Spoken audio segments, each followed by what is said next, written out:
So we had a 4 day of training at the Buddhism Academy, and especially on the fourth day, it was about the paramita of keeping promises.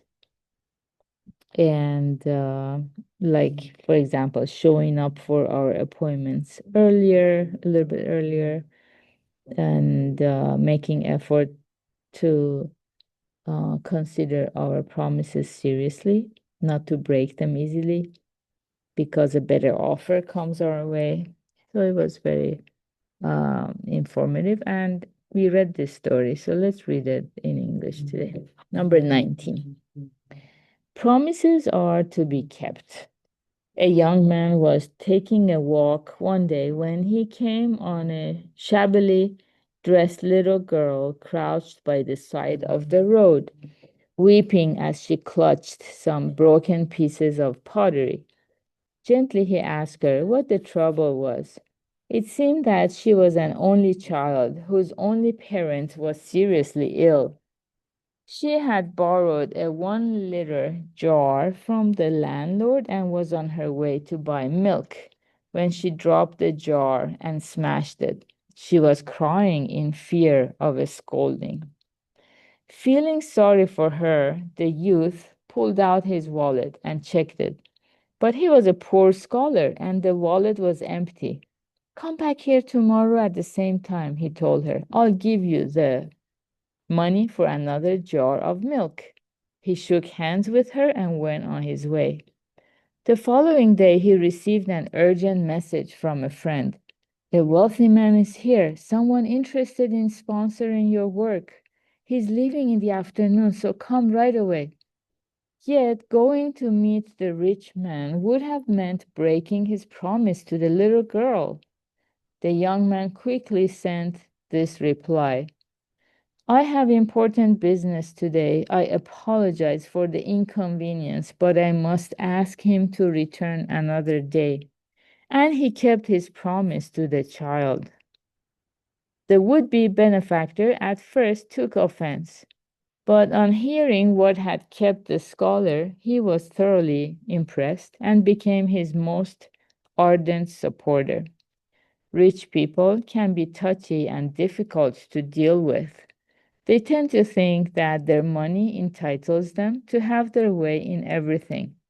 Even those who are not rich will all too often break any promise and bend any principle for the sake of money, becoming its slaves. The Chinese character for making money is composed of elements that can be read trusted person.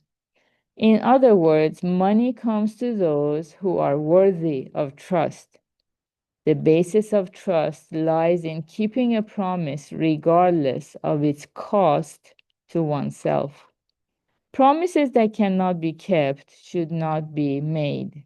He who breaks a promise not only inconveniences others, but inflicts damage on himself. Yeah, so it was a very thought-provoking lecture.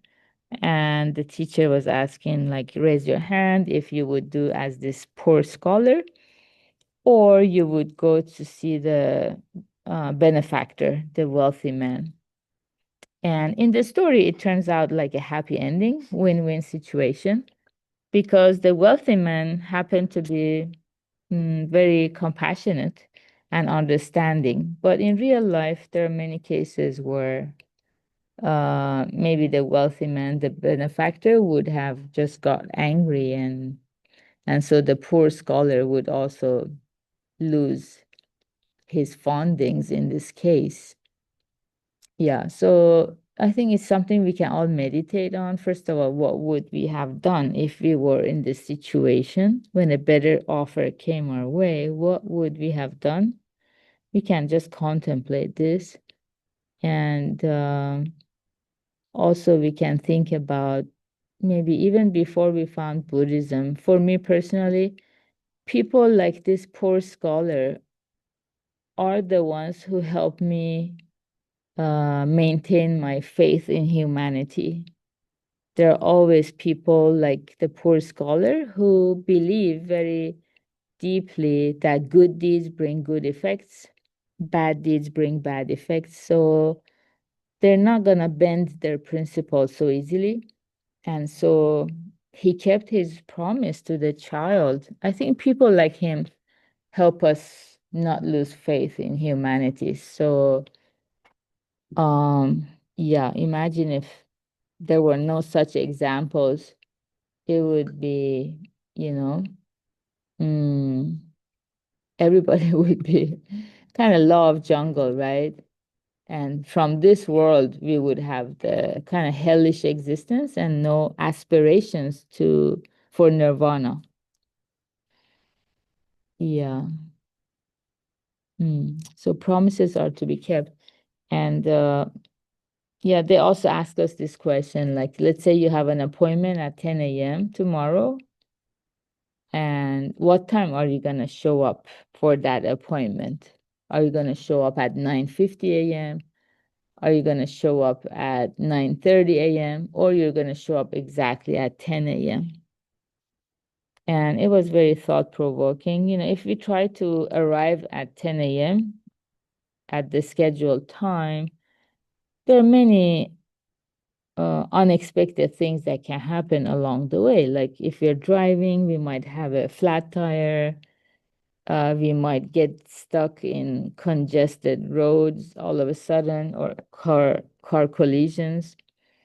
And if we're trying to arrive at 10 a.m., most likely we don't arrive at 10 a.m.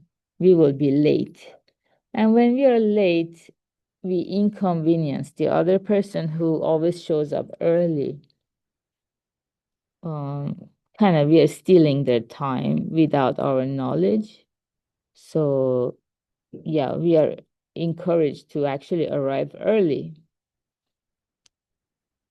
Yeah. And they were explaining how, people who are late, they're like always gonna be late and they have a lot of excuses. Oh, the traffic was bad or this or that. And people who are early, they're always early. So it's a matter of habit. Once we develop the habit, it's like a ball that keeps rolling. It becomes like second nature. We don't have to think about it so much.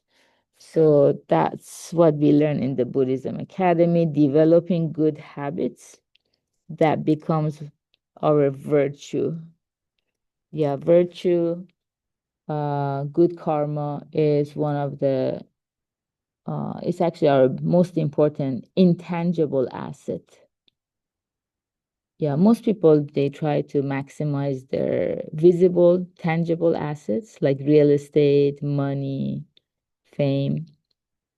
But for us, the more we understand the impermanence of this world, how things are so fleeting, um, we see the value of intangible asset, which is virtue. And in this case, by keeping our promises, we are actually planting the good seeds, which for sure will bring us an abundance of good effects, happiness that never abandons us.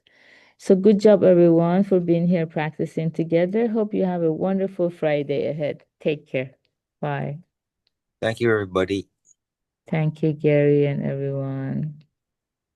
Bye.